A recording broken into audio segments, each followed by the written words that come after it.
होतोय. काही 64 कारखाने चौकशीच्या फेऱ्यात आहेत. या कारखान्यांमध्ये अजित पवार आणि सोबतच त्यांच्या निकटवर्तीयांचे देखील कारखाने आहेत. ही केस सोपी आहे, मी बाहेर पडणार नाही तर सर्वांना बाहेर काढेल असा विश्वास रोहित पवार व्यक्त करतायत. अजित पवारांनी सुद्धा यापूर्वी मीडियाला याच्या संदर्भात प्रतिक्रिया दिलेल्या आहेत.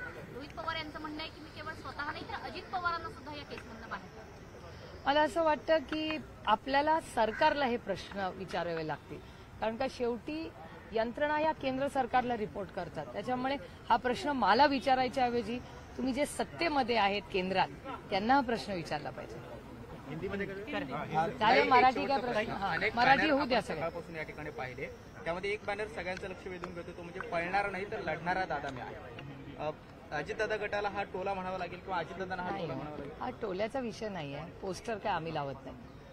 कार्यकर्त्यांच्या भावना असतात आणि मला असं वाटतं त्या भावनांचा आदर आपण सगळ्यांनीच केला पाहिजे. म्हणजे आपल्या बाजूनी एखादा बॅनर असेल किंवा विरोधात असेल. आणि हा देश अजून तरी संविधानाने चालतो, त्याच्यामुळे त्या संविधानाचा आदर आपण सगळ्यांनी केला पाहिजे. या संकट काळामध्ये संपूर्ण पवार कुटुंबीय हे रोहितदादांच्या पाठीचे आहे. अजितदादा पवार ही पाठीचे आहेत, काय सांगितलेलं आहे, त्यांनी निरोप दिलेला आहे या संदर्भात? ते तुम्हाला रोहितला, मी माझ्या लोकसभा मतदारसंघात होते. मी काल रात्री उशिरा आले मतदारसंघातून, त्याच्यामुळे बाकी कुणाचं काही फॅमिलीत बोलणं झालं असेल तर मला माहिती नाही, कारण का मी खूप दिवसांनी खरं तर मुंबईला आले. Ma'am, now please in Hindi और English if you could. I will definitely do it. Let me finish.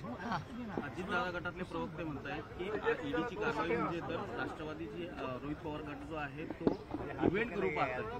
असे गटबीट नसतात तो. आणि त्या ही लोकशाही आहे, प्रवक्त्यांना बोलायचा अधिकार आहे. हिंदी में बोल देते. Yes. You think ED's investigation purview has shifted from Ajit Pawar to Rohit Pawar? Well, I cannot comment on it for the reason that I'm going by data, and I think data always speaks for itself.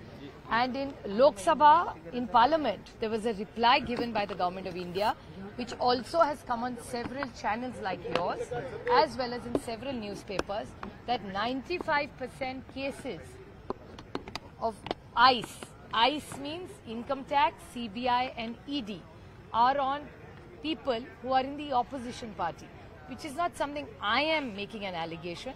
This is data that has come to our knowledge through the High Office of Parliament. So I think once that data has been cleared by Government of India and Parliament, which is the supreme body in this country, there's very little left for me to say or comment. But as far as Enforcement Directorate investigation is concerned, it is being claimed that Rohit Pawar was allegedly involved in the manipulation of the auctions that took place.